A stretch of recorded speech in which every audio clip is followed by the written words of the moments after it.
Wanahabari, tunashukuru kwa kuitikia mwito wetu na kupitia kwenu tuweze kuzungumza na Watanzania kupitia baadhi ya vyombo vyenu vya habari. Juzi na jana alinukuliwa kamanda wa polisi kanda maalumu Dar es Salaam, Jumanne Muliro, akisema mambo kadhaa kuhusiana na matukio ya kukamatwa, kupigwa, kuteswa kwa viongozi na wanachama wa Chadema yaliyotokea tarehe 24 mwezi Aprili mwaka huu wa 2025. Pamoja na mambo mengine, Kamanda Muliro amenukuliwa akisema kwamba katika siku hiyo ya tarehe 24 jeshi la polisi liliwakamata viongozi wawili wa Chadema pekee, na akamtaja makamu mwenyekiti bara Mheshimiwa John Heche, na akanitaja na mimi katibu mkuu John Mnyika. Lakini pili, Kamanda Jumanne Muliro akasema hakuna viongozi wengine na wanachama waliokamatwa siku hiyo, na akasema kwamba hakuna waliopigwa na jeshi la polisi katika matukio hayo ya tarehe 24. Tumewaita pamoja na mambo mengine kuwaeleza kwamba kamanda wa polisi kanda maalumu Dar es Salaam, Jumanne Muliro, ametoa taarifa za uongo juu ya yale yaliyotokea tarehe 24 mwezi Aprili mwaka 2025. Kwanza, kwa kamanda wa polisi Muliro kudai kuwa walikamatwa viongozi wawili peke yake, taarifa yake inakinzana hata na taarifa ambayo jeshi la polisi lilitoa tarehe 24 mwezi Aprili mwaka 2025.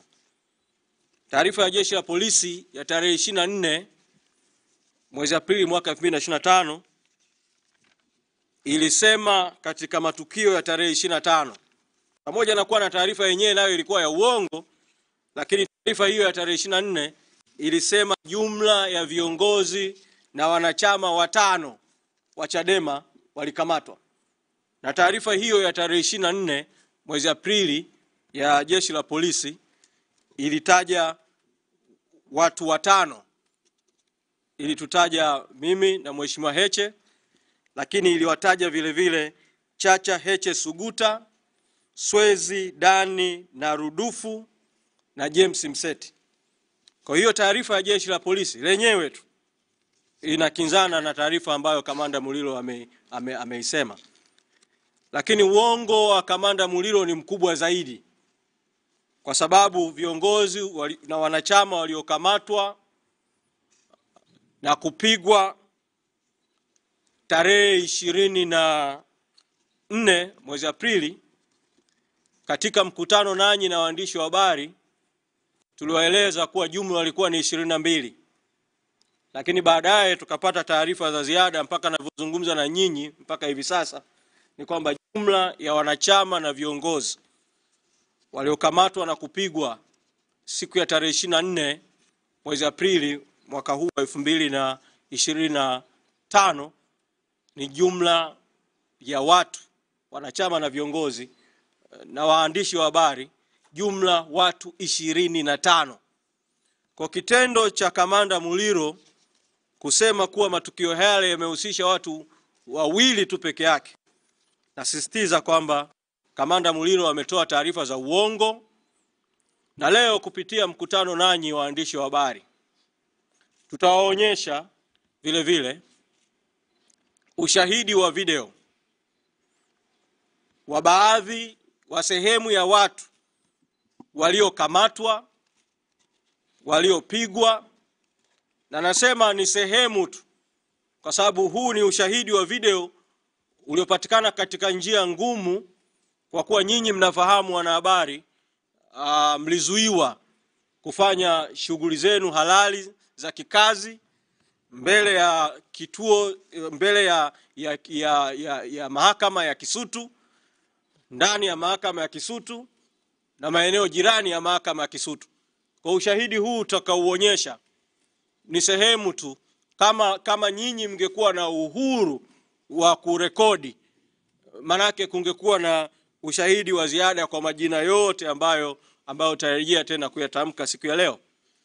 Na huyu ni sehemu tu ya ushahidi, kwa sababu katika tukio mojawapo ambao nitalieleza baadaye baada ya kumaliza kuonyesha ushahidi huu wa awali, katika tukio mojawapo jeshi la polisi lilikwenda mbele zaidi, sio tu kuwazuia waandishi wa habari, bali viongozi wetu waliokamatwa na kupigwa katika kundi ambalo lilikwenda kutupwa kwenye pori la Ununio, kundi ambalo alikuwepo makamu mwenyekiti Zanzibar Mheshimiwa Saidi Mzee, naibu katibu mkuu Zanzibar Mheshimiwa Ali Juma, mkurugenzi wetu wa fedha na uchumi Tito Kitalika, na viongozi na wanachama wengine. Katika kundi hili sio tu walipigwa na kuvunjwa, bali polisi waliwalazimisha kutoa password, kwa maana ya nywila,